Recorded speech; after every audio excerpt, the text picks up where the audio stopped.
Nah, sekarang kita lihat beberapa pendapat dari para filosof tentang people pleaser ini. Yang pertama misalnya dari Paulo Coelho. Kata Coelho, saat engkau berkata iya kepada orang lain, pastikan engkau tidak berkata tidak kepada dirimu. Jadi, kalau memang kita ingin menggembirakan orang lain, pastikan itu memang keinginan kita. Bukan karena terpaksa, bukan karena motifnya hanya untuk orang lain saja. Tapi itu memang kebutuhan kita, keinginan kita, kepentingan kita. Jangan sampai keluar bilang iya, di dalam sebenarnya tidak. Ini dalam pergaulan sehari-hari ya seperti ewuh pekewuh tadi atau basa-basi itu kan sering.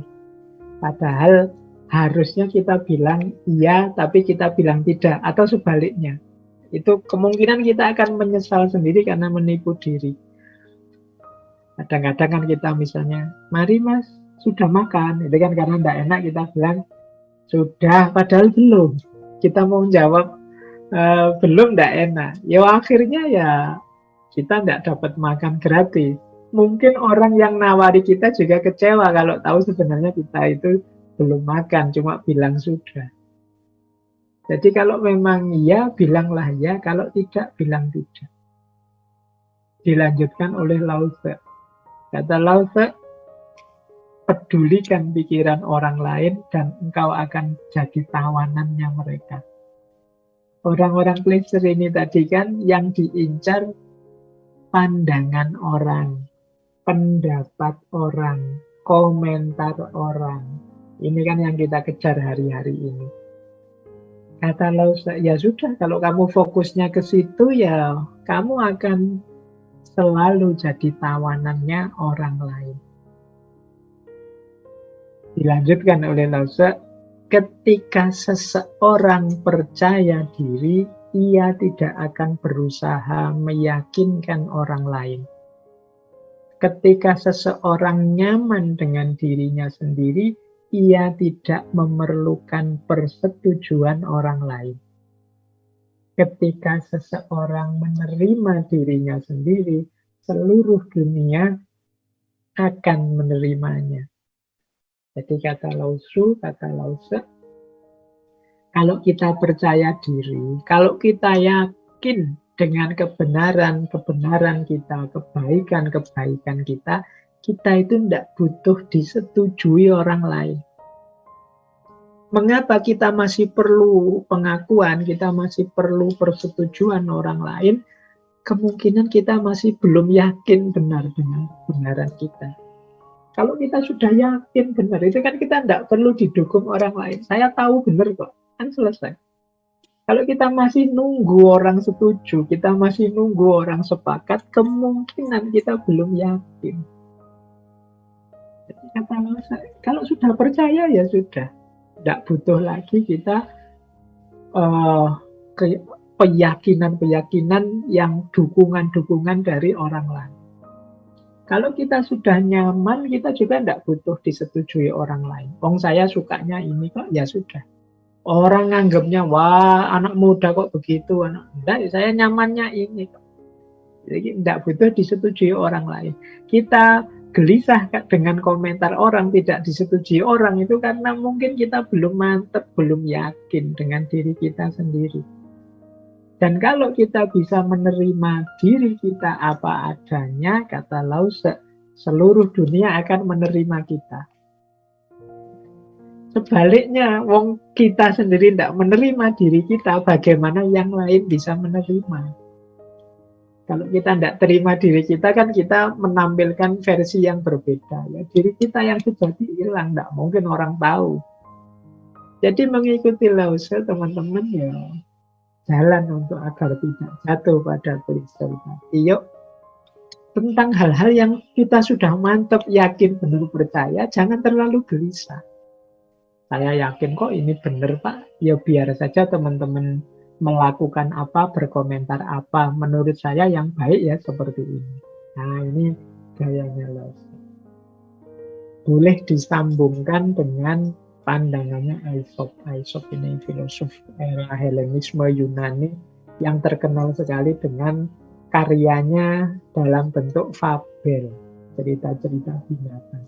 Dia punya kalimat, kalau engkau mencoba menyenangkan semua orang, sebenarnya engkau tidak menyenangkan siapapun. Saya ingin menggembirakan semua orang. Itu jatuhnya kamu tidak menggembirakan siapapun. Jadi, kenapa? Tidak mungkin kamu bisa menggembirakan semua orang itu. Tidak mungkin kita bisa disetujui semua orang.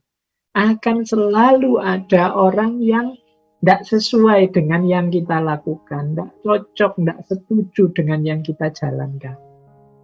Jadi, kalau kita mencoba menyenangkan semua orang, jatuhnya adalah tidak ada satupun orang yang kita senangkan. Karena hidup ini dinamis. Jadi jangan bercita-cita memuaskan semua orang. Kalian tidak akan jalan nanti.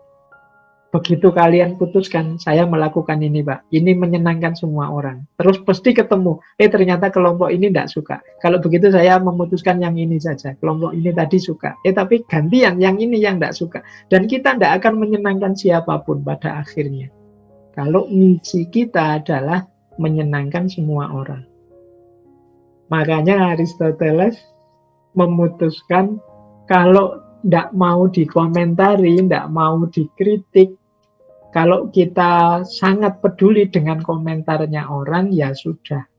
Satu-satunya jalan, kata Aristoteles, untuk menghindari kritik adalah jangan melakukan apapun, jangan berkata apapun, dan jangan menjadi apapun.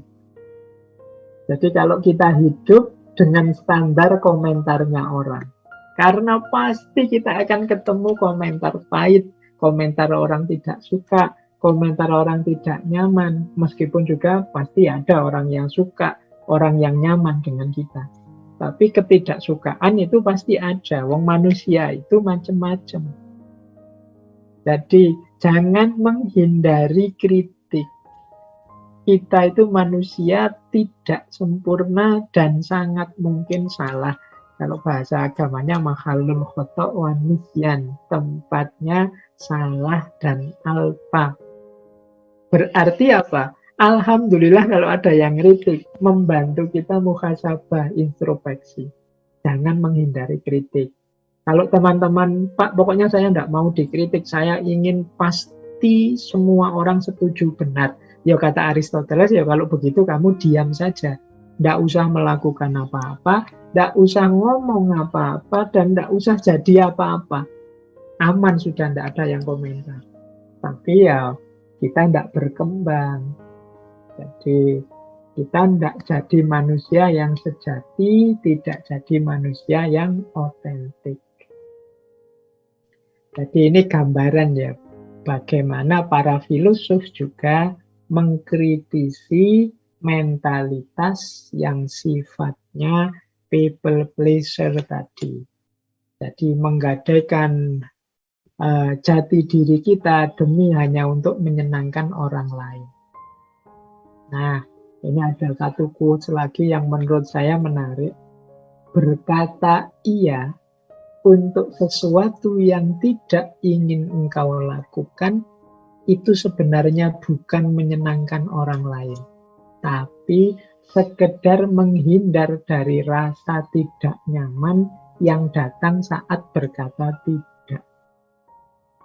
Jadi kalau teman-teman merasa sungkan, Pak, mau bantah, mau bilang tidak, akhirnya kita iyakan saja apapun, itu sebenarnya tidak menyenangkan orang lain, tapi sekedar menghindari rasa tidak enak kita saja.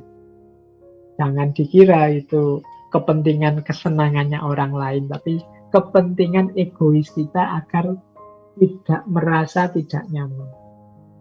Nah, ini beberapa quotes-quotes, filosofi-filosofi tentang people pleaser. Bagaimana kita jangan sampai jadi orang yang tidak punya jati diri, tenggelam saja menjalani hidup dalam rangka menghidupkan prinsip-prinsip orang lain biar orang lain senang.